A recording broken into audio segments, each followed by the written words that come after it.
नमस्कार, मैं हूं अमीश देवगन और आप देख रहे हैं आर पार। आपको याद होगा कभी सीए के नाम पर तो कभी 370 के नाम पर पूरे देश को किस तरह गुमराह करने की कोशिश हुई थी, लोगों के दिलों में डर बिठाया गया था। ठीक उसी तरह अब किसान आंदोलन पर भी सियासत हो रही है।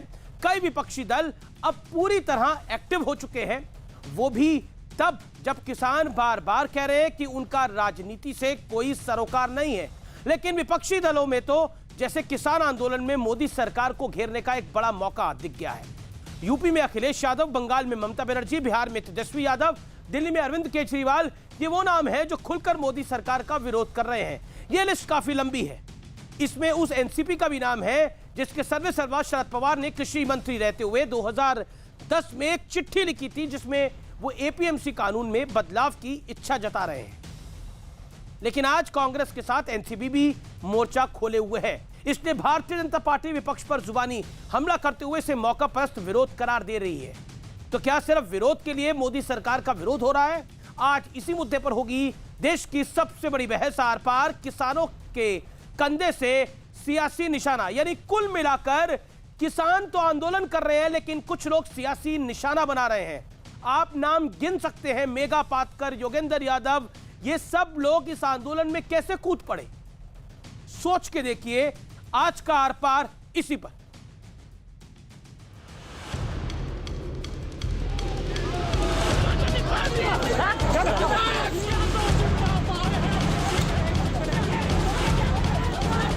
किसान आंदोलन पर अब राजनीतिक रंग चढ़ता जा रहा है।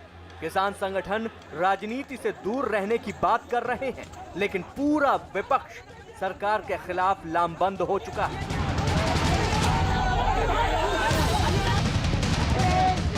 कन्नौज जाने की कोशिश कर रहे अखिलेश यादव को लखनऊ में रोका गया तो हंगामा खड़ा हो गया। अखिलेश यादव सड़क पर ही धरना देने लगे। बाद में उन्हें हिरासत में लिया गया। लगातार आंदोलन चलेगा, किसानों की मांग पूरी हो, किसानों की लूट नहीं हो, कानून लाया जाए कि आय दोगुनी हो। दिल्ली के मुख्यमंत्री अरविंद केजरीवाल ने भी आज किसानों से मुलाकात की और केंद्र सरकार पर कई आरोप लगाए। उनका पूरा प्लान था कि किसानों को दिल्ली आने देंगे और फिर उनको वहां से पकड़ के उनको स्टेडियम में डाल देंगे और स्टेडियम में पड़े रहेंगे। लेकिन हम लोगों ने उनकी बात नहीं सुनी, उनको परमिशन नहीं दी और मैं समझता हूं इससे आंदोलन को मदद मिली। इसके अलावा Congress, Shiv Sena, NCP, Bahujan Samaj party, Trinamool Congress, RJD, CPIM, CPI, TRS, RLD, DMK और अकाली दल किसान आंदोलन और कल होने वाले बंद का समर्थन कर रहे हैं। कांग्रेस पार्टी की तरफ से ये आह्वान करना चाहता हूं हमारे सभी कार्यकर्ताओं को, नेताओं को और सभी राइट माइंडेड पीपल को कि वो बढ़ चढ़कर इस बंद में सहयोग दें। ব্লকে ধর্ণা হবে কৃষকদের সমর্থনে এবং শিল্পের শ্রমিকদের রেল হোক, কোল হোক, সেল হোক থেকে শুরু করে সমস্ত তাদের সমর্থনে। समर्थन ही नहीं बल्कि इसमें अग्रणी भूमिका आरजेडी निभाएगी। कि हम भारत सरकार की कुछ नीतियों से सहमत नहीं है तो हमारा विरोध है ना, हमारा ये है कि आम जनता को नुकसान पहुंचे कोई। इस बीच कानून मंत्री रविशंकर प्रसाद ने विपक्ष पर बड़ा हमला बोला है।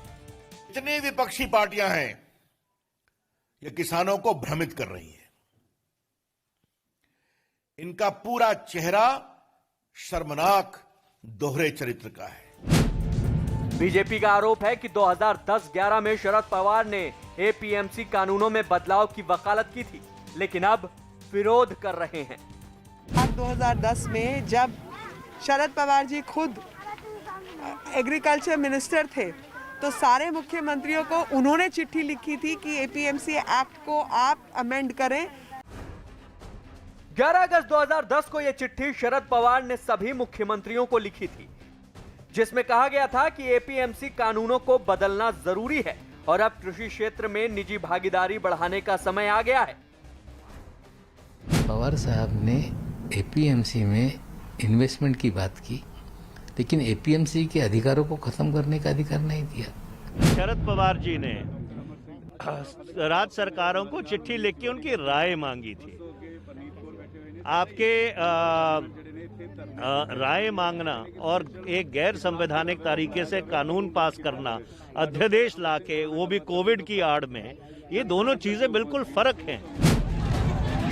एक तरफ किसानों और सरकार के बीच संवाद जारी है, ऐसे में विपक्ष इतना अधीर क्यों है? क्या किसानों के कंधे से कोई और निशाना साध रहा है? आज इसी मुद्दे पर होगी देश की सबसे बड़ी बहस, किसानों के कंधे से सियासी निशाना।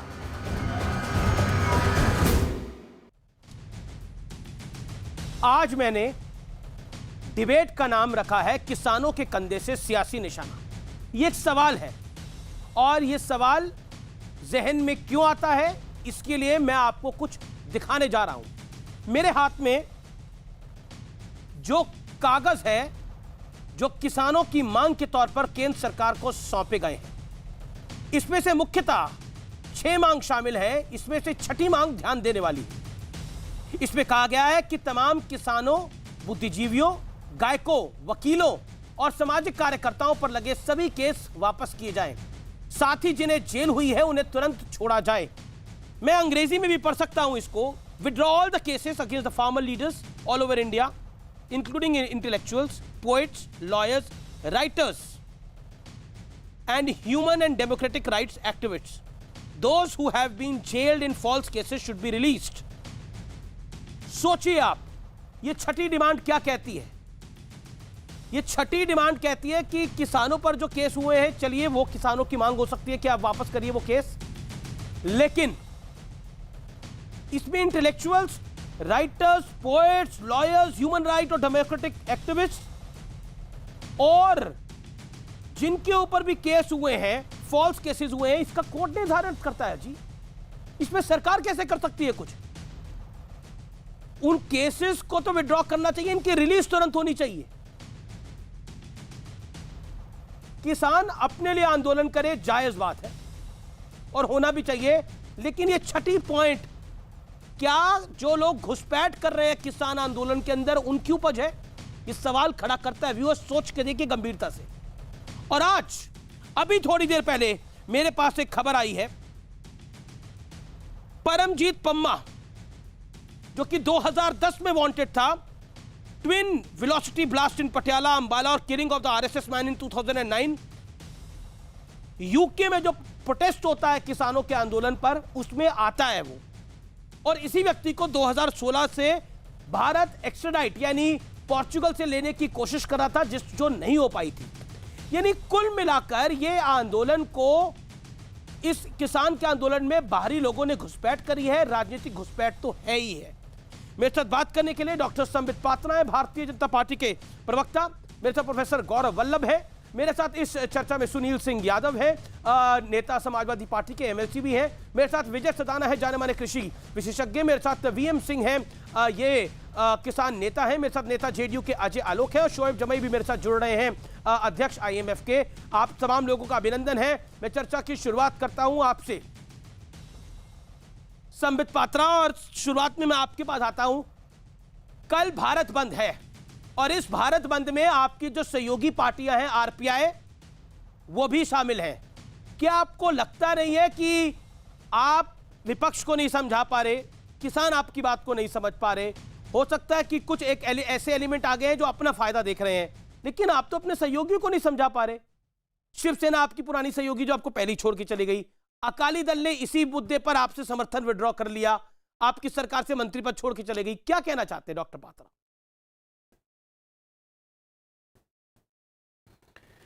देखिए अमीश भाई, लोकतंत्र में अगर समझाना है, सही तरीके से समझाना है, तो जनता जनार्दन को समझाना चाहिए। जनता जनार्दन ही भगवान होती है। और मैं आपको याद दिलाना चाहूँगा, इसका जो पैमाना होता है कि जनता जनार्दन समझती है या नहीं समझती है, वो इलेक्टोरल प्रोसेस होता है डेमोक्रेसी में। अभी हाल फिलहाल में बहुत सारे इलेक्शंस कंक्लूड हुए हैं, डेमोक्रेटिक तरीके से हुए हैं। बिहार के चुनाव हुए, आप याद करिए, बिहार के चुनाव के समय तमाम यही राजनीतिक दल कह रहे थे कि ये जो 3 काले कानून पारित हुए हैं, उसके कारण मुंह की खानी पड़ेगी भारतीय जनता पार्टी को बिहार में। नतीजा आपने देखा, आपने देखा कि किस प्रकार से 12 राज्यों में बाइपोल हुए, इंक्लूडिंग उत्तर प्रदेश जहां 7 सीटों पे बाइपोल हुए, बाकी सारे मध्य प्रदेश में 26 सीटों पे हुए, मणिपुर में हुए, कर्नाटक में हुए। आप बताइए, किसान कर्नाटक में नहीं है, किसान मध्य प्रदेश में नहीं है, उत्तर प्रदेश किसान रहित राज्य है क्या? तो इन सभी राज्यों में किसान जो ये जो किसान सड़क पर है, चलिए पॉलिटिकल पार्टीज को छोड़िए, आप चुनाव जीत रहे हैं तो आप पर ये किसान जो है ये सवाल भी आप पे नहीं खड़ा कर सकते, आंदोलन नहीं खड़ा कर सकते अपना। आप ये कह रहे हैं क्योंकि आप चुनाव जीत रहे हैं। किसने कहा? मैंने तो अपने वक्तव्य में कहीं नहीं कहा। नहीं, मैंने बिल्कुल नहीं कहा कि खड़ा नहीं कर सकते हैं। डेमोक्रेसी में वो प्रश्न पूछ सकते हैं, तभी तो सरकार बातचीत कर रही है। मैं तो इनको अन्नदाता और भगवान मानता हूं। बिल्कुल है। देखिए, इस देश में रिफॉर्म, परफॉर्म और ट्रांसफॉर्म भी महत्वपूर्ण है, और अगर किसी को किसी प्रकार की आपत्ति है उनको समझाना भी हमारा दायित्व है, तभी तो डिबेट करके समझा भी रहे हैं और सरकार बातचीत भी कर रही है। मगर आपको समझना होगा, जहां तक पंजाब और कुछ और जैसे हरियाणा के कुछ जगहों का संबंध है, वहां जो आड़त सिस्टम है वो बहुत मजबूत है, वहां कमीशन सिस्टम बहुत मजबूत थी। पंजाब एकमात्र ऐसा राज्य है जहां 8.5% कमीशन होता है, जिसमें आड़तियों का कमीशन 2.5%, रूरल डेवलपमेंट सेस 2.5%, मंडी कमीशन, इस प्रकार से 8.5% का कमीशन बनता है। हम मंडी को बंद करने की बात नहीं कर रहे हैं, हम कह रहे हैं कि मंडी के बाहर भी एक सिस्टम बना रहे हैं जिसमें कि 2 ऑप्शन रहेंगे, किसान चाहे तो मंडी में बेचे, किसान चाहे लेकिन तो आप अभी पंजाब और हरियाणा तक सीमित है ये आंदोलन। इस आंदोलन में ममता बनर्जी, अखिलेश यादव, तेजस्वी यादव सब कूद पड़े हैं, अरविंद केजरीवाल सब कूद पड़े हैं, कांग्रेस। देखिए, सबका अपना अपना एजेंडा है। मैं कांग्रेस के लिए कुछ कहना चाहूंगा। पहले मैं कुछ आज महत्वपूर्ण डॉक्यूमेंट लेके आया हूं। 20 सेकंड। देखिए, आज रविशंकर प्रसाद जी ने भी, हमारी पार्टी ने भी कांग्रेस के मैनिफेस्टो को कई बार प्रस्तुत किया है। मैं उस मैनिफेस्टो को दोबारा प्रस्तुत नहीं कर रहा हूं। मैं याद दिलाना चाहूंगा दूसरे विषय में, एसेंशियल कमोडिटीज एक्ट को भी लेकर 2019 के मैनिफेस्टो में कांग्रेस ने क्या लिखा था? Congress promises to replace the act by an enabling law that can be invoked only in case of emergency. हमने भी यही किया है एसेंशियल कमोडिटी एक्ट को लेकर। कांग्रेस ने एक working group of consumer affairs बनाया था यूपीए में 2011 में। तमाम मुख्यमंत्रियों को लेकर उन्होंने 20 पॉइंट्स रिकमेंड किए थे और 64 एक्शनेबल पॉइंट रिकमेंड किए थे। पॉइंट नंबर 5 में आप देखिए कांग्रेस के जो मुख्यमंत्री थे उन्होंने क्या रिकमेंड किया था? Speedy reform of APMC act across the country and liberalization of agri markets. यही तो हम कर रहे हैं। कांग्रेस ने 2013 में committee of state minister Shri Harshvardhan Patil के अंतर्गत बनाया। उसमें भी उन्होंने लिखा कि agricultural commodities across the stage of storage and movement are very important marketing functions and APMC rule should be modified. ये खुद कांग्रेस ने लिखा है। आप बताइए, ये 2 चिट्ठियां, मैं बाकी छोड़ दीजिए, बाकी पार्टियों की बात कर रहे हैं, ये 2 चिट्ठियां किसने लिखी है? ये 2 चिट्ठियां शरद पवार जी ने लिखी है। 2010 में लिखी है, 2013 में लिखी है। ठीक है, तो शरद पवार की चिट्ठी कांग्रेस का मैनिफेस्टो भारतीय जनता पार्टी की सरकार का डिफेंस है। एक सेकंड, नहीं, तो संबित पात्रा, शरद पवार की चिट्ठी और कांग्रेस का मैनिफेस्टो बीजेपी का डिफेंस है।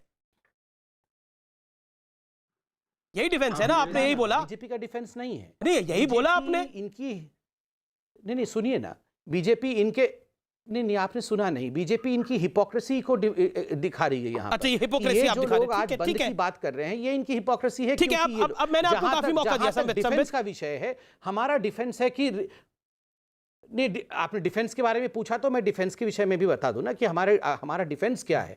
मैं आपको बता रहा हूं कि हम कृषक को, जो कृषक होता है, फार्मर होता है, उसको हम किसी भी कीमत पर टैक्स फ्री करना चाहते हैं। ठीक है, आपका डिफेंस ये है कि आप कृषक को फायदा करना चाहते हैं, टैक्स फ्री करना चाहते हैं। टैक्स फ्री ठीक है, आप उसे टैक्स युक्त करना चाहते हैं। संबित, मैंने आपको भरपूर मौका दिया, 2.5 मिनट 3 मिनट आप पूरा बोले, सवाल जवाब भी हुए। अब मैं गौरव वल्लभ को मौका देना चाहता हूं। गौरव वल्लभ जी, मैं सारी बातों, किसान का आंदोलन है, बिल्कुल आंदोलन कर सकता है कोई भी, लेकिन आप मुझे बताइए, इस आंदोलन की 6ठी डिमांड, देयरफॉर वी डिमांड, जिसमें रिपील ऑफ दीज 3 एक्ट्स 1 2 3 4 5, जो 6ठी डिमांड है उसमें लिखा गया कि जो फार्मर लीडर्स के खिलाफ केस है, इंटेलेक्चुअल्स के खिलाफ केस है, पोइट्स के खिलाफ केस है, लॉयर्स के खिलाफ केस है, writers, human right activist, democratic right activist, इनके खिलाफ केस है, और जिनको फॉल्सली जेल में डाला हुआ सबको रिलीज कर देना चाहिए। क्या आपको लगता है किसानों की डिमांड हो सकती है? आप भी मान रहे हैं कि किसानों के आंदोलन में घुसपैठ हो गई है, पॉलिटिकल पार्टियों की भी और बाकी लोगों की भी? अमीश जी, एक एक का उत्तर दूंगा। 4 मिनट से आपने सवाल जवाब किए भाजपा के प्रवक्ता से। उन्होंने कहा हम चुनाव जीत रहे हैं, इसलिए जो किसान कह रहे हैं वो गलत है। यही तो सोच प्रॉब्लम कर रही है। यही सोच के कारण तो कोई निर्णय नहीं हो पा रहा है, क्योंकि आप प्रिजुडाइज होके किसानों से मिल रहे हो। आपको लगता है किसान कुछ नहीं है, आप जो है वही सब कुछ है। और इन्होंने हिपोक्रेसी की बहुत बातें करी।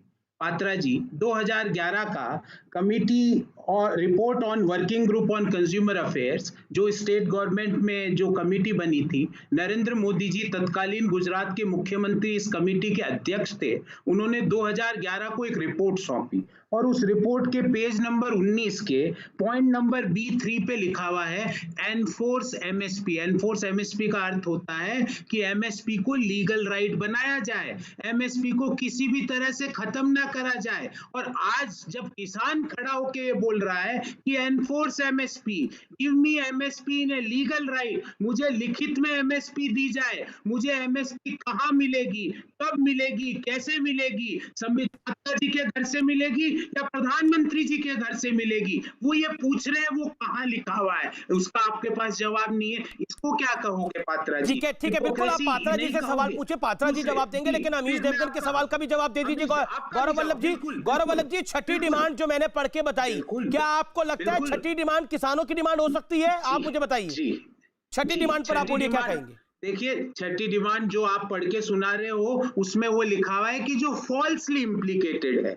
जिनको गलत तरीके से जेल में रखा गया, कोर्ट डिसाइड करेंगे, सरकारें डिसाइड करेंगी। एक समय दीजिए अमीश जी, ज्यादा अब मुझे भी मेरी बात समाप्त करने दीजिए, मैं एक एक करके अपनी बात कहूं। फिर आपने अपनी प्रोग्राम की शुरुआत की, आपने कहा एकमात्र अलायंस का मंत्री है अभी की जो एनडीए सरकार है, वो है जो आरपीआई का अठावले जी। वो भी कह रहे हैं कि ये गलत है। राजस्थान वो सारे सवाल जस के तस है, वो सवाल पूछेगा डॉक्टर पात्रा से, लेकिन छठी डिमांड पर आप क्यों नहीं बोल रहे? छठी डिमांड पर क्यों नहीं बोल रहे? ऐसे ही ज्ञापन, मैं आपसे सवाल पूछता हूं, अगर ऐसे ही ज्ञापन छत्तीसगढ़ की सरकार को, पंजाब की सरकार को, राजस्थान की सरकार को दिया जाएगा और छठी डिमांड दी जाएगी, क्या आप लोग वादा करते रिलीज कर देंगे?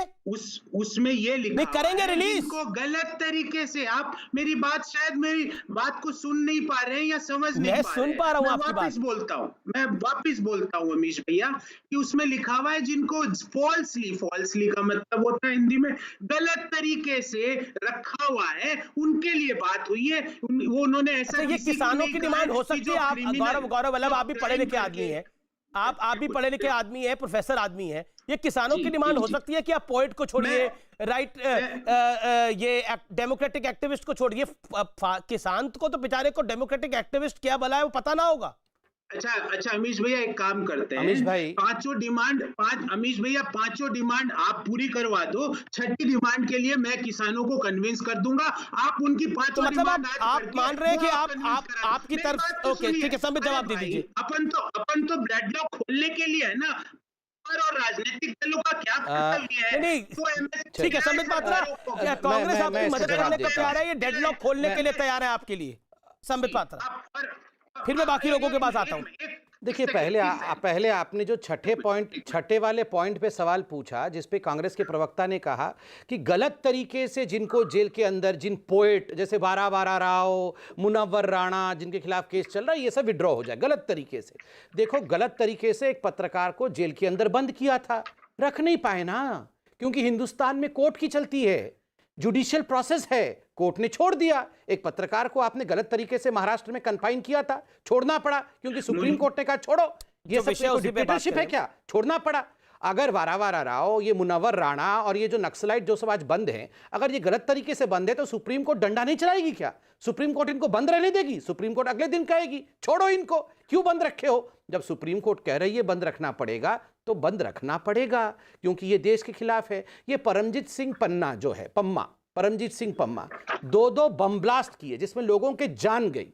वो एनएसए का सबसे बड़ा इन डिमांड टेररिस्ट है अभी हिंदुस्तान का, एक्स्ट्रेडिशन के लिए डिमांड कर रहा है। वो फार्मर बना हुआ है यूके में जाके, वो जाके फार्मर राइट के लिए वहां लड़ाई कर रहा है। आप बताइए ये क्या हो रहा है? और ये योगेंद्र यादव और ये सारे लोग, आपने वो राजा भैया पिक्चर देखा है? आप वो पिक्चर राजा भैया कौन सा, गोविंदा जी का एक पिक्चर था जिसमें घर के पीछे सारे फोटो थे, ऐसे करके खड़ा है वकील बन के, ऐसे करके खड़ा है डॉक्टर बन के स्टेथोस्कोप, ऐसे करके खड़ा है डांसर बन के, ऐसे बन के खड़ा है वो फिल्म एक्टर बन के, बिल्कुल ऐसे ही है। एक्सपर्ट भी वही है कि प्रधानमंत्री ने कहा है लाइट ऑफ कर दो तो ग्रिड सारा फेल हो जाएगा। योगेंद्र यादव उसमें भी एक्सपर्ट बन जाते हैं, किसानों के भी एक्सपर्ट वो बन जाते हैं, सीएए के एक्सपर्ट भी बन जाते हैं। परमानेंट लोग सिंह साहब से भी पूछ लूंगा कि योगेंद्र और एक्सपर्ट कोई नहीं है।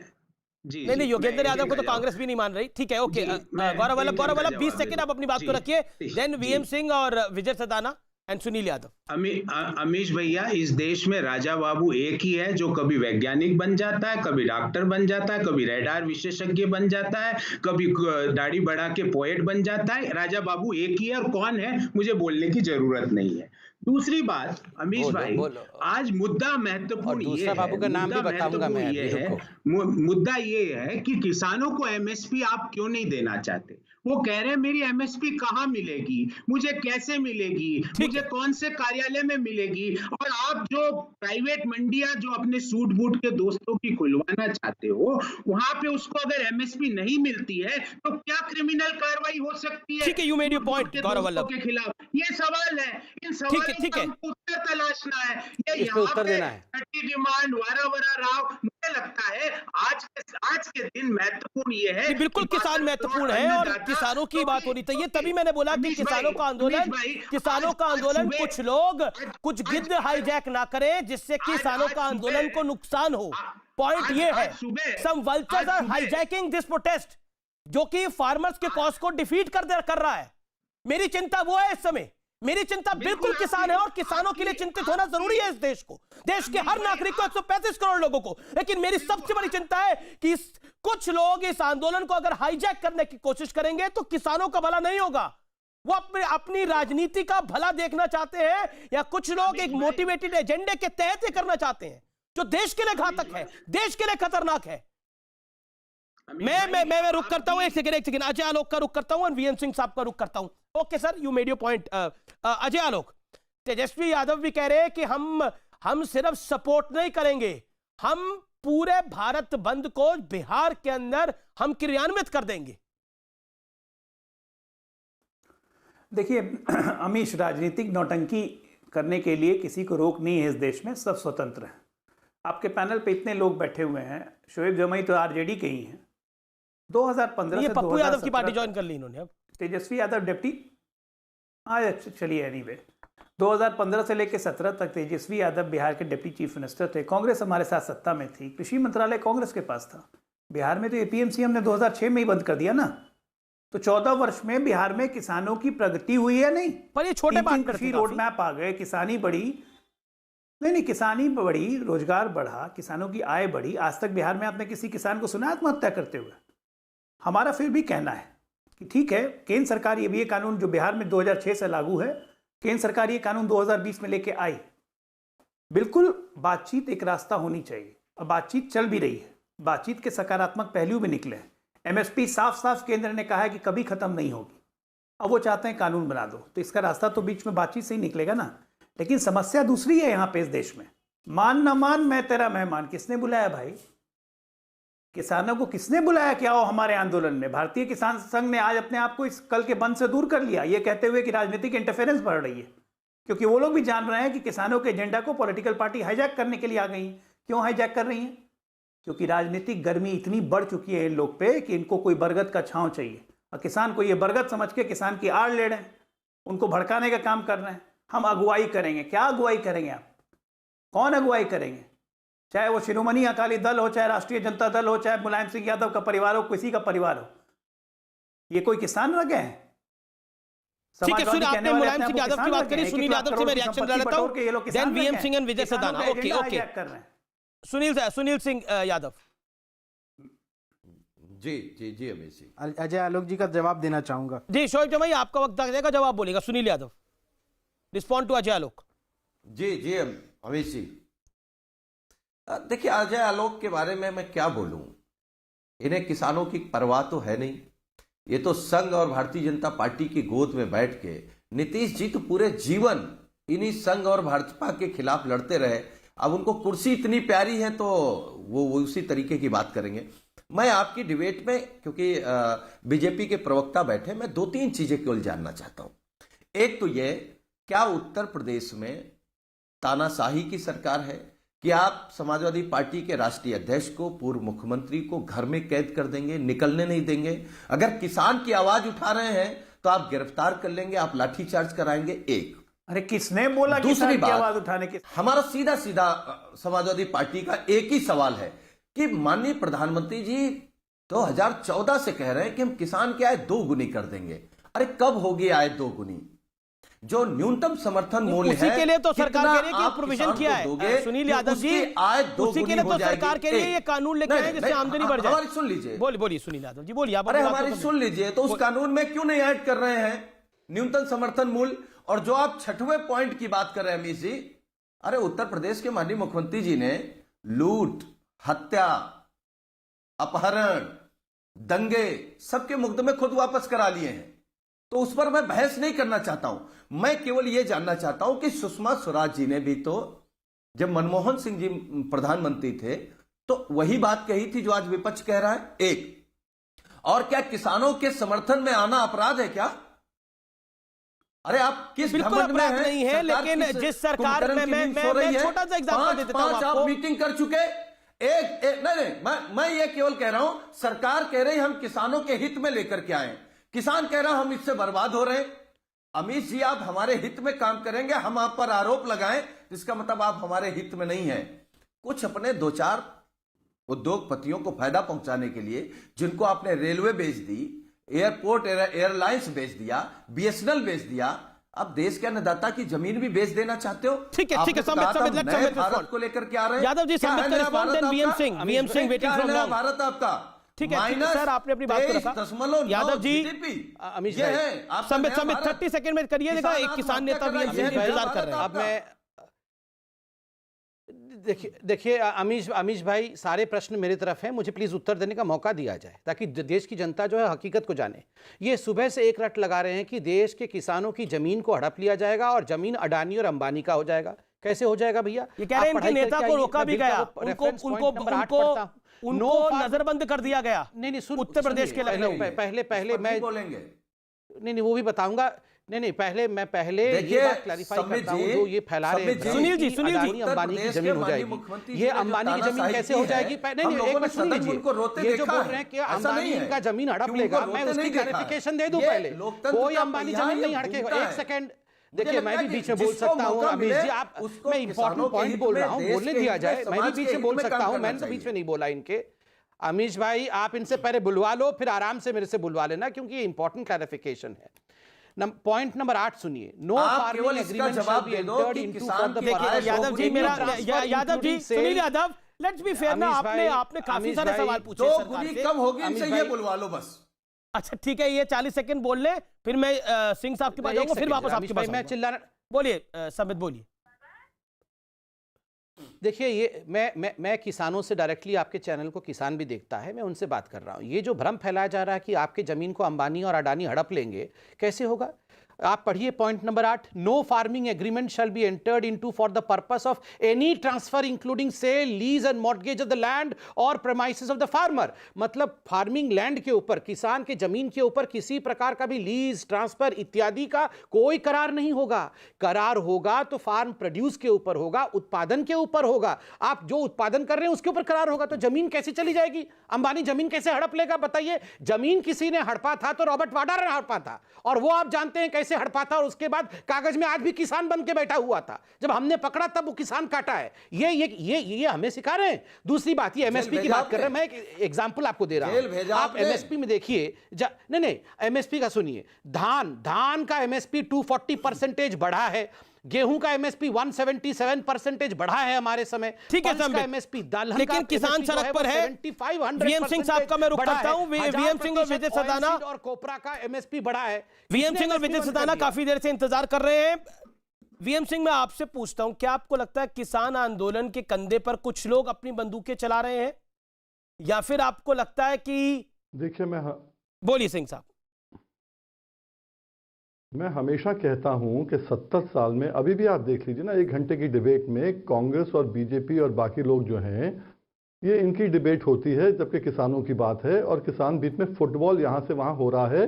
जब बीजेपी की सरकार होती है तो कांग्रेस हमारे साथ होता है एक्शन के अंदर, और जब कांग्रेस की होती है तो बीजेपी साथ खड़ा होता है। हम हमेशा फुटबॉल बनते हैं। मैं 2 चीज़ें क्लियर करना चाहूँगा, क्योंकि बिल्स के बारे में आप सबने बहुत सुना है और आज पॉलिटिकल पार्टी ज़्यादा विद्वान हो गई है बिल्स के बारे में। कभी बहस हो तो उनको सामने हम पछाड़ने की बात भी कर लेंगे। मैं 2 चीज़ें केवल बताना चाहूँगा। अभी जब बात होती है कि कांग्रेस ने क्या किया, उनके मैनिफेस्टो में लिखा था, अगर हमने कांग्रेस के मैनिफेस्टो को उखाड़ के बाहर फेंक दिया, बीजेपी को लेके आए, क्या बीजेपी ने अपने मैनिफेस्टो को पहले लागू किया कि कांग्रेस के मैनिफेस्टो को लागू करना चालू कर रहे हैं? बीजेपी में मोदी जी ने 2014 में कहा था कि C2 + 50% हम देंगे किसानों को, जो हमारा MSP होगा। आज तक मिल गया क्या C2 + 50%? A2 + 50% मिला है, उसको ही C2 + 50% कह रहे हैं। इनका एफिडेविट सुप्रीम कोर्ट में 2015 में चला गया कि हम C2 + 50% नहीं दे सकते। अब यहां ये लोग कहते हैं कि अगर तुमने हमें जिता दिया, किसानों ने हमें, तो 5 साल तक तुम बोलोगे नहीं, अपनी आवाज नहीं उठाओगे। कहा या नहीं कहा, इनडायरेक्टली मतलब वही था। तो मतलब यह है कि अगर आप गलत काम करोगे, आप रिफॉर्म लाइए, रिफॉर्म बेहतरी के लिए लाइए, रिफॉर्म बर्बादी के लिए मत लाइए। और अगर आपको एक एक मुद्दे पे बात करना है तो हम बात करने को तैयार हैं। जहां तक सवाल उठता है सरकार का, आज सरकार से, राजनाथ सिंह जी से और तोमर साहब से हमारी वार्ता 30 सितंबर को हुई थी, अखिल भारतीय किसान संघर्ष समन्वय समिति की। हमने ईमेल पर उनको भेज दिए थे सारे के सारे। वही चीज अब आ रही हैं। अगर आपको वही अमेंडमेंट आज करने थे तो 2 महीने किसान रोड पे क्यों रहे? पहले आपने क्यों नहीं कर लिया? Why do you take farmers so lightly as such कि जो आप चाहें कह दें? मैं तो यही कहना चाहूंगा आपको कि आज की तारीख में सिंह साहब, लेकिन बिल्कुल आपके कई सवाल वाजिब हैं और यहाँ पर डायरेक्ट सरकार बीजेपी जो कि रूलिंग पार्टी है उसके प्रवक्ता ऑफिशियल बैठे हैं, वो आपकी बातों के जवाब देंगे। लेकिन मैं आपसे वीएम सिंह साहब एक सवाल पूछ रहा हूं।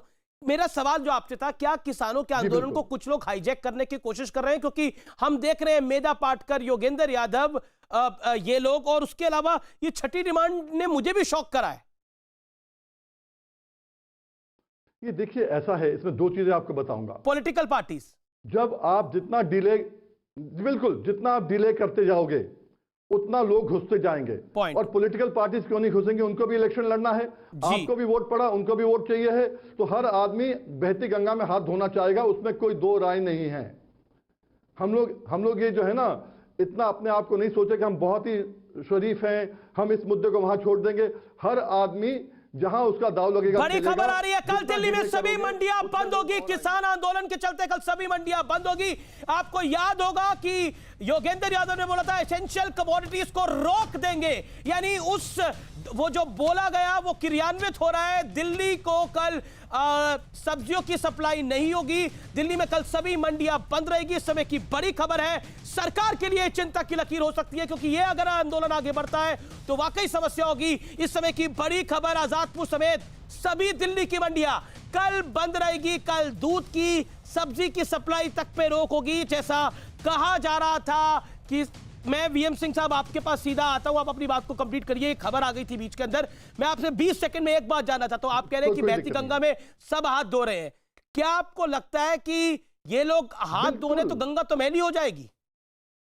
वो जो किसानों के आंदोलन की गंगा है वो तो मैली हो जाएगी इससे। बिल्कुल, अब देखिए, मैं आपकी बात से सहमत हूं, पर वही गवर्नमेंट को चाहिए फटाफट एक्शन ले और खत्म करे मामले को। अगर गवर्नमेंट कहती है कि बिल्स में मान गए कि खराबी है तो वापस कर लो, और उसके बाद में जो आपका संशोधन की बात हो रही है, नए बिल्स बना लो किसानों के साथ बैठ के। क्या दिक्कत है?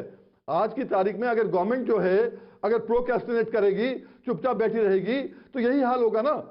आज की तारीख में आप देखो, कोई भी आदमी है जहां पर अभी तो ये जो है मेला भी बन जाता है, कोई भी जो है एजुकेशन ग्राउंड मेला भी बन जाता है, लोग आते हैं, घूमते वापस चल जाते हैं। विजय सरदाना का मैं रुक करता हूं। विजय सरदाना, मैं आपके पास 30 मिनट बाद आ रहा हूं, उसके लिए माफी चाहता हूं।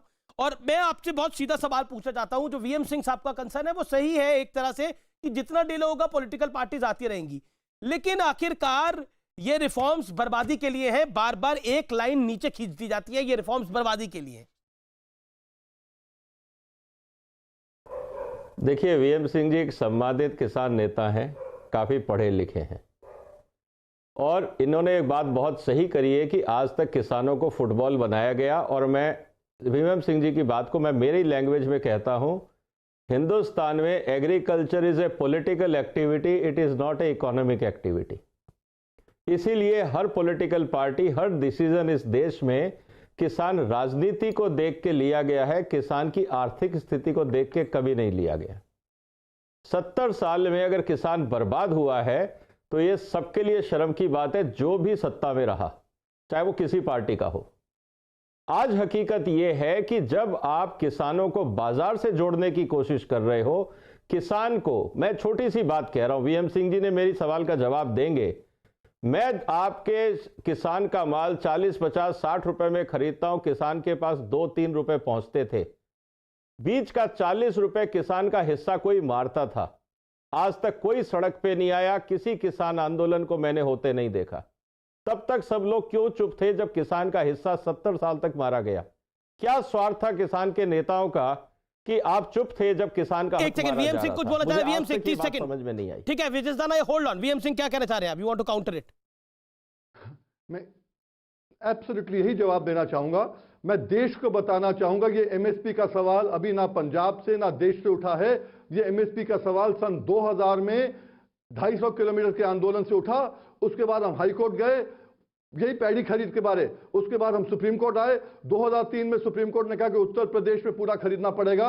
ऐसा नहीं है विजय भाई कि हम लोग बोले नहीं। आप जानते हो आज 1 लाख करोड़ रुपया हाईकोर्ट सुप्रीम कोर्ट से गन्ना किसानों को हम दिला चुके हैं।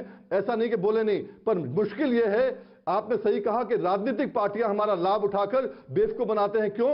किसान जात बरादरी में कोई सैनी बन जाता है, कोई जाट बन जाता है, कोई गुर्जर बन जाता है, कोई ब्राह्मण बन जाता है, अपनी बरादरियों में बांट के किसानों को बांट दिया जाता है। इसलिए किसान बर्बाद हो रहा है। आज ये बिल्कुल सही है कि किसान जब खड़ा हो गया है आज, तो सबको किसान के पीछे आना पड़ रहा है। जी जी ठीक है, अब संबित पात्रा को मैं करता हूं। शोएब जमाई, मैं आपके पास बाकायदा आऊंगा। मेरी बात पूरी तो होने दीजिए। विजय जी मैं आपके पास वापस आ रहा हूं। संबित, आप कह रहे हैं कि आपको वोट दे दिया इसलिए अब सर किसान का हक नहीं है, ऐसा वीएम सिंह साहब ने बोला? नहीं, मैंने तो नहीं कहा। मैंने तो कहा हक है, मगर जब ये प्रश्न पूछा जाता है कि आपने देश में सारे किसानों को बर्बाद कर दिया, ये कानून से लोग खुश नहीं है, इसका जवाब मैंने दिया कि बिहार में भी तो 60% किसान है ना। अगर वो खुश नहीं होते तो वोट क्यों देते? ये समझने वाली बात है। दूसरी बात, देखिए स्वामीनाथन जी के विषय में यहाँ हर कोई जानता है। 2006 से कमेटी बनी, स्वामीनाथन जी ने एमएसपी को लेकर कुछ रिकमेंडेशंस किए। इतने वर्षों तक उस पर कुछ नहीं हुआ। मोदी जी की सरकार आई, मोदी जी ने 1.5 गुना एमएसपी बढ़ा के दिया। और मुझे भूल जाइए, यहाँ वीएम सिंह जी को भी भूल जाइए, विजय सरदाना जी को भूल जाइए, स्वयं स्वामीनाथन जी ने टाइम्स ऑफ इंडिया में एक बहुत बड़ा ओपेड लिखा, आर्टिकल लिखा, और उन्होंने एक फ्रेज का इस्तेमाल किया, what I had dreamed as a person, as a reformer, mister Modi our prime minister gave wings to it. Modi ji ने मेरे सपने को साकार किया। ये मैं नहीं कह रहा हूं, ये स्वामीनाथन जी कह रहे हैं। पब्लिक प्रॉपर्टी है, आप भी उसको उठा के पढ़ सकते हैं। तो मेरे से तो ज्यादा ज्ञानी है स्वामीनाथन जी। मुझे लगता है वीएम सिंह साहब से ज्यादा ज्ञानी स्वामीनाथन जी। वीएम सिंह कुछ कहना चाह रहे हैं? Hold on Sambit, VM Singh want to respond. एक सेकंड, वीएम सिंह एक सेकंड, वो हाथ खड़ा कर रहे हैं। 20 सेकंड वीएम सिंह जी की अनुमति से 10 सेकंड और लूंगा। 20 सेकंड दीजिए वीएम सिंह को, 20 सेकंड दे दीजिए, फिर आपके पास वापस। चलिए बोलिए। मैं 10 सेकंड लूंगा केवल। मैं 10 उसी आर्टिकल के बाद स्वामीनाथन जी ने चिट्ठी लिखी थी कि ये आर्टिकल मेरा नहीं है, मेरे नाम से छापा गया है। आपके पास नहीं हो चिट्ठी, मैं भिजवा दूंगा आपको। आपने संबित भाई बहुत जगह कहा है, ये मैंने ये आपको कहा है, and that's a reality. But in any case the proof of the pudding lies in the eating. आज किसान कहता है मुझे पसंद नहीं है, आज किसान कहता है मुझे सीटू नहीं मिला है। आप बता दो ना सीटू कैसे मिला है? ठीक है वीएम सिंह, अब संबित पात्रा को आपने बोला, you have countered it. Okay Sambit, respond. देखिए आर्टिकल स्वामीनाथन जी ने लिखा नहीं, टाइम्स ऑफ इंडिया ने चोरी करके किसी और का आर्टिकल इनके नाम से छाप दिया स्वामीनाथन जी से। ये कोई छोटा मोटा अखबार है क्या? टाइम्स ऑफ इंडिया कितनी बड़ी अखबार है, माफी मांगना पड़ता टाइम्स ऑफ इंडिया को? मैंने तो माफीनामा देखा नहीं, नंबर 1। नंबर 2, मैं छोटी छोटी बातें, एमएसपी की बात हो रही है, 2000 मोदी जी ने अभी कहा था उज्जैन में, मैं उसका जिक्र कर रहा हूं, 2014 से पहले दाल का जिक्र करते हुए मोदी जी ने कहा था कि 5 साल यूपीए 2 में 5 साल 650 करोड़ का दाल एमएसपी पर खरीदा गया। और आप जानते हैं मोदी जी के समय 5 वर्षों में, विगत 5 वर्षों में 49,000 करोड़ रुपया का दाल एमएसपी में खरीदा गया, 75% इंक्रीज है। ठीक उसी प्रकार यूपीए 2 धान के विषय में, यूपीए 2 में 2 लाख करोड़ का धान खरीदा गया, जबकि एनडीए के समय हमारे सरकार के 5 वर्षों में 5 लाख करोड़ का एमएसपी में धान खरीदा गया। तो आप बताइए 3 लाख करोड़ का एक मार्जिन के साथ। ठीक है, शोएब जमाई की बात मुझे जाने दीजिए, काफी देर से इंतजार कर रहे हैं शोएब जमाई। सर समित बिल्कुल आपने अपनी बात को रखा। शोएब जमाई काफी देर से इंतजार कर रहे हैं, 37 मिनट हो गए। शोएब जमाई माफी चाहता हूं आपके पास इतनी देर बाद आ रहा हूं, क्योंकि आप जान ही रहे हैं कि काफी लोग हैं आज बात करने के लिए। शोएब जमाई, मेरा बड़ा सीधा सवाल है, क्या आपको लगता नहीं है कि किसान आंदोलन में आप अपना सपोर्ट रखिए, लेकिन उधर जाकर अगर आप अपनी बातों को रखेंगे तो आप तो अपना एजेंडा ड्राइव करने की कोशिश कर रहे हैं? नहीं, देखिए, मैं समझता हूं कि भारत एक कृषि प्रधान देश है और एक बहुत बड़ा हिस्सा जो जनता का है वो किसान के साथ जुड़ा है। और हमने, जब मैं भी गया किसान आंदोलन में, परसों हम गए, तो हमने कोई भी अपने एजेंडे या किसी तरह की बात नहीं की, बल्कि सिर्फ ये कहा कि आपके आंदोलन के साथ हमारा पूर्ण समर्थन है। और जाहिर सी बात है कि हम किसान का अनाज खाते हैं तो हम उनके समर्थन में हैं, जाहिर सी बात है। लेकिन आप देखिए ना कि ये ट्रेंड तो जब भारतीय जनता पार्टी विपक्ष में थी उस वक्त भी था, जब किसानों का आंदोलन होता था तो Bharatiya Janata party gas cylinder पता नहीं क्या क्या लेके सड़कों पे उतरती थी। उससे पहले भी आप देखिए कि गैस के दाम बढ़ते थे तब सिलेंडर लेके उतरती थी, किसानों के आंदोलन में गैस सिलेंडर लेके उतरेगी? ठीक है, मैं बता रहा हूं, राजनाथ सिंह जी का एक वीडियो आप देखिए। राजनाथ सिंह जी खुद कह रहे हैं कि नहीं, मैं आपसे जानना चाह रहा हूं, आप कह रहे हैं कि किसान आंदोलन के अंदर हम अपनी आहुति देने के लिए शामिल होते थे। मेरा सवाल आपसे ये है, ये आप ही ने पॉइंट डलवाया है कि सबके खिलाफ केस विड्रॉ होने चाहिए, ये पॉइंट जायज लगता है आपको?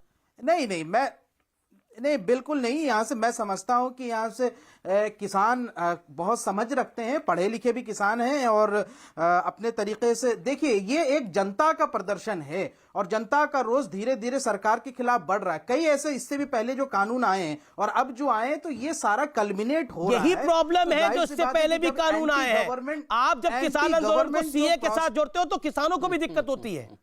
जब आप किसान आंदोलन को सीए के साथ जोड़ते हो तो किसानों को भी दिक्कत होती है। हमने जोड़ा ही नहीं, मैं तो सिर्फ इतना आप कह रहे हो पहले भी कानून आया, पहले कौन सा कानून आया? सीए पर आप ही ने विरोध किया ना, शाहीन बाग का एजेंडा आप ही चला रहे थे इस देश में, कि नहीं चला रहे थे आप दिल्ली से लेकर कन्याकुमारी तो घूमे कि कितने सारे शाहीन बाग बनवाऊंगा मैं। वो एजेंडा नहीं था, वो तो काला कानून था, आज भी मैं मानता हूं और किसान भी इसको काला कानून मानता है। जो अब जो 3 बिल जो है फार्मर लॉस के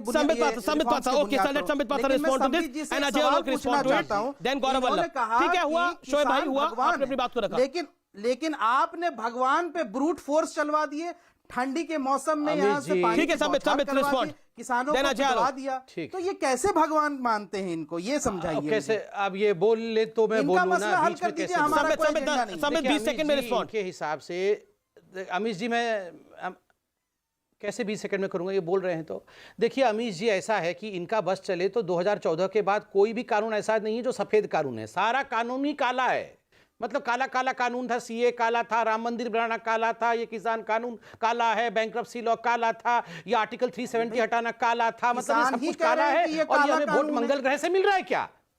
मतलब कौन? नहीं, कौन ये मंगल? नहीं, ये मंगल ग्रह से वोट मिल रहा है क्या हम लोगों को? मंगल ग्रह के निवासी आके वोट देके जाते हैं क्या? कौन देता है वोट? नहीं, सब काला। अरे भैया, ये साला काला काला काला काला कानून है। अरे आपके हिसाब से तो मंदिर को गिरा देना चाहिए, आपके हिसाब से सीए नहीं बनना चाहिए था, आपके हिसाब से आर्टिकल 370 नहीं हटना चाहिए, आपके हिसाब से किसान का रिफॉर्म नहीं होना चाहिए। अरे दिल काला है, दिल आपका दिल काला है, नीयत काली है, कोई कानून काला नहीं है सर। अरे बिल्कुल दिल काला है, देखो झांक के देखो दिल के अंदर। ठीक है, गौरव वल्लभ को मैं लेके आता हूं चर्चा में। गौरव वल्लभ ना जालो last, okay, hold on Gaurav Vallabh ना जालो। ओके, गौरव वल्लभ संबित मैं आपके वापस आऊंगा, संबित में वापस आऊंगा। गौरव वल्लभ, यही समस्या है कि अगर किसानों के आंदोलन में घुसपैठ होगी तो उसका नतीजा यही होगा कि ये मामला डाइवर्ट हो जाएगा, और वही एग्जैक्टली हो रहा है। भाई मनीष जी, केंद्र सरकार की सारी एजेंसियां भाजपा के पास, गृह मंत्री भाजपा के, कोई गलत आदमी आ रहा है तो पकड़ो, पर सवाल के जवाब नहीं देते कि भाई यूपीए 2 के दौरान एग्रीकल्चर ग्रोथ 4.3% थी, जो मोदी जी के पहले कार्यकाल में 3.1% क्यों हुई? दूसरा सवाल यह है कि 2018-19 में 14 साल की न्यूनतम एग्रीकल्चर इनकम की ग्रोथ क्यों हुई? तीसरा सवाल है एमएसपी कहां मिलेगी, कैसे मिलेगी, कब मिलेगी? चौथा सवाल है प्लीज मुझे जवाब देने दीजिए, स्वामीनाथन जी का नाम लेके आप C2+50% क्यों नहीं देते हो? ठीक है Ajay Alok respond to this. देखिए, मेरा जो जवाब बड़ा सिंपल है कि आप दो मुही नीति चले के इस देश में नहीं रह सकते हैं।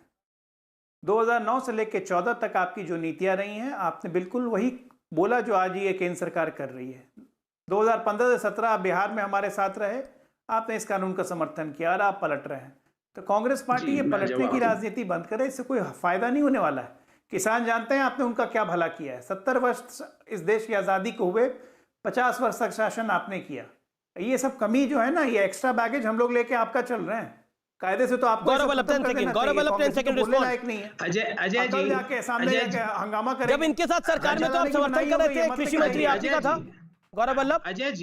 अजय जी मैं जवाब दे रहा हूं। अजय जी आप जानते हैं मैं तथ्यों के साथ जवाब देता हूं। मेरा आपसे सवाल है, आपका भी जवाब दूंगा और उस सवाल में ही उत्तर है। अजय जी, जो आज सारे देश के जितने भी राज्य है ना अजय जी, सबसे कम पर फैमिली एग्रीकल्चरल इनकम पूरे देश में अजय जी वो बिहार में है, और ये आज का डेटा है। अजय जी मैं आपसे सवाल पूछ रहा हूं, आप इसको बोल सकते हैं। मैं ब्रेक के लिए रुकता हूं, मुझे ब्रेक के लिए रुकना पड़ेगा। विजय सदाना को मैं ब्रेक के बाद मौका दूंगा। आप देख रहे हैं आर पार का ये एडिशन।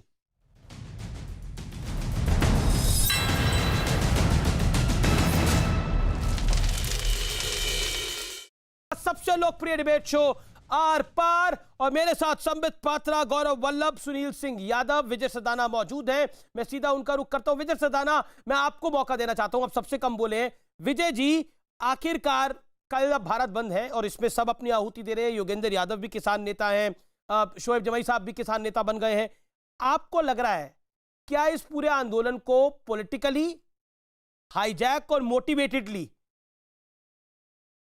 चलाने की कुछ लोग कोशिश कर रहे हैं? अमीश जी देखिए, हम आज किसान के हित की बात कर रहे हैं। मैं 1 मिनट में अपनी बात रखता हूं जी। देखिए, चाहे वो कोई पॉलिटिकल पार्टी हो या किसान नेता हो, इस बात को आपको समझना होगा, market forces are more powerful than political forces. आप अपनी राजनीति अपने गांव राज्य तक चला सकते हैं, लेकिन इकोनॉमी पूरे देश में चलती है, उसका इन्फ्लुएंस आपके किसान पे पड़ता है। इस बात को ध्यान रखिएगा। क्या करना है अगर हमें किसान का हेल्प करना है? किसान को चाहिए रिन्यूमरेटिव इनकम, उसकी खुशहाली का रास्ता। सिर्फ 3 रास्ते हैं जो मैं आपके सामने रख रहा हूं, आप पॉलिटिकल पार्टी से उनका रिएक्शन ले लीजिएगा। पहला, जब तक पिछले 15 साल से एग्रीकल्चर प्रोडक्टिविटी स्टैग्नेंट है, जब तक आप प्रोडक्टिविटी चाइना की तरह दुगनी तिगनी नहीं करेंगे, किसान का कोई फ्यूचर नहीं है। अगर आप क्वालिटी पे ध्यान नहीं देंगे तो किसान की मेहनत का कोई पैसा नहीं देगा। तीसरा, किसान का पूरा शोषण बिचौलिया तंत्र करता है। सारी एपीएमसी मंडीज आप किसानों के हवाले कर दीजिए। आपको बिचौलिया क्यों चाहिए? ठीक है, आपका 1 मिनट हो गया विजय जी आपको 1 मिनट हो गया, मैंने आपको पूरा 1 मिनट दिया। ठीक है, आपको 1 मिनट मैंने दे दिया। 15 सेकंड्स गौरव वल्लभ, 15 सेकंड्स गौरव वल्लभ। जी विजय जी, आपने सही कहा, market forces are more powerful, और उसी पावर से बचाने के लिए, उसी सूट बूट के मार्केट फोर्सेस से बचाने के लिए ही तो हम कह रहे हैं कि लिखित में एमएसपी का आश्वासन दो। कहां मिलेगी, कब मिलेगी, कैसे मिलेगी, इसका ब्यौरा दो। सूट बूट वाला अगर एमएसपी से कम खरीदता है तो उसको जेल हो। आखिर में आंसर दे देना। Sunil Yadav 15 seconds. Vijay ji hold on. Sunil Yadav 15 seconds. देखिए अमीश जी, विजय जी ने एक अच्छी बात कही कि इकोनॉमी से देश चलता है, और इकोनॉमी मोदी सरकार ने, सम्मित जी की सरकार ने, पार्टी ने देश में क्या किया है ये हम आप समझ सकते हैं। हमारा फिर वही सवाल है, 2 गुनी आय कब करेंगे, स्वामीनाथन की रिपोर्ट कब लागू करेंगे? स्वामीनाथन की रिपोर्ट, स्वामीनाथन पे इनको भरोसा नहीं है, टाइम्स ऑफ इंडिया पे इनको भरोसा है। अरे तो वो खुद लिख रहे हैं कि हमने नहीं लिखा, तो उन पर भरोसा नहीं करोगे आप? अच्छा ठीक है, संबित पात्रा, फाइनल वर्ड। देखिए, मैं इतना कहना चाहता हूं कि जब तक आप ये बिचौलिया तंत्र समाप्त नहीं करोगे, किसान के बेनिफिट को किसान के पॉकेट तक नहीं पहुंचाओगे, और कोई भी मंडी बंद नहीं कर रहा है, और बार बार जो कांग्रेस के प्रवक्ता कह रहे हैं एमएसपी कहां से लाओगे, अरे भैया 70 साल से आप कहां से ला रहे थे? आपने तो लिखा नहीं था, ये तो एडमिनिस्ट्रेटिव डिसीजन था, राजकीय प्रशासनिक डिसीजन था, ये तो आपने भी कॉन्स्टिट्यूशन में नहीं ऐड किया था, तो कहां से ला रहे थे आप? कोई सोनिया गांधी जी इटली से थोड़ी लेके आई थी एमएसपी। जैसी एमएसपी उस समय थी, एमएसपी अभी भी है, और एमएसपी आगे हमेशा के लिए रहने वाली है। बहुत बहुत शुक्रिया आपका हमारे साथ जुड़ने के लिए। फिलहाल इस चर्चा में इतना ही, लेकिन आज का निष्कर्ष ये कि किसानों के आंदोलन पर किसानों को कंधा बनाकर कुछ लोग अपनी सियासी बंदूक और रोटी जरूर सेक रहे हैं, लेकिन कुछ छुपता नहीं है। नमस्कार।